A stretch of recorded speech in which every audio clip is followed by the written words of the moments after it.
Hi friends, கத்திரிக்காய் பிடிக்காதுன்னு சொல்லாத பிள்ளைங்களையே பார்க்க முடியாதுங்க. பெரியவங்களுக்கு கூட சில பேருக்கு பிடிக்காதுங்க. அப்படிப்பட்டவங்களெல்லாம் சாப்பிட வைக்கலாம் வாங்க.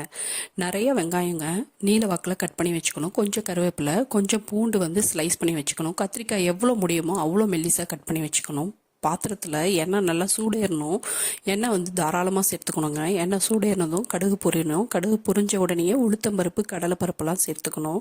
அதோடவே காஞ்ச மிளகாய் கிள்ளி சேர்த்துக்கணும். காரத்துக்கு காஞ்ச மிளகாய் மட்டும்தான், அதனால் உங்கள் காரத்துக்கு தேவையான அளவு சேர்த்துக்கோங்க. காஞ்ச மிளகாய் சேர்த்த உடனே கருவேப்பிலை, பூண்டு இதெல்லாம் ஆட் பண்ணிக்கலாங்க. பூண்டு கொஞ்சம் வதங்கி வந்ததும் வெங்காயமும் சேர்த்து நல்லா வதக்கலாங்க. எதுவும் கறியக்கூடாதுங்க, நல்லா வதங்கணும். அதனால் இது ஃபுல்லாக ஆயிலே செய்கிறதுனால ஆயில் கொஞ்சம் தாராளமாக சேர்த்துக்கலாம். தூள் உப்பும் சேர்த்துக்கணுங்க.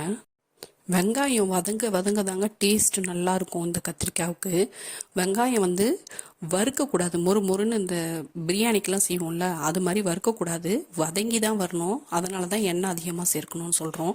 வெங்காயம் ஓரளவு குக் ஆனதும் கொஞ்சமாக மஞ்சத்தூள், கொஞ்சம் பெருங்காயத்தூள், கொஞ்சம் ஜீரகத்தூள் இதெல்லாம் சேர்த்துக்கிறோம். அதுக்கப்புறமா அந்த மசாலாலாம் கொஞ்சம் வறுபட்டதுக்கப்புறமா கத்திரிக்காய் நல்லா தண்ணி வடித்து சேர்த்துக்கிறோம். இப்போ இந்த கத்திரிக்காய்க்கு தேவையான அளவு உப்பு கூட சேர்த்துக்கலாங்க. சிம்லையே வச்சு நல்லா வதக்கி விடணுங்க. கான்ஸ்டிபேஷன் ப்ராப்ளம் நிறையா இருக்குங்க. இப்போது அவங்கெல்லாம் இந்த கத்திரிக்காய், வெண்டைக்காய், பாவக்காய்லாம் சாப்பிட்டாங்கன்னா ஓரளவுக்கு மோஷன் ஃப்ரீயாக போகுங்க. எண்ணெயில் நல்லா வதங்கி வரணுங்க. நல்லா வதங்கினதுக்கப்புறம் ஸ்டவ் ஆஃப் பண்ணிடலாங்க. நம்ம சர்வ் பண்ணலாங்க.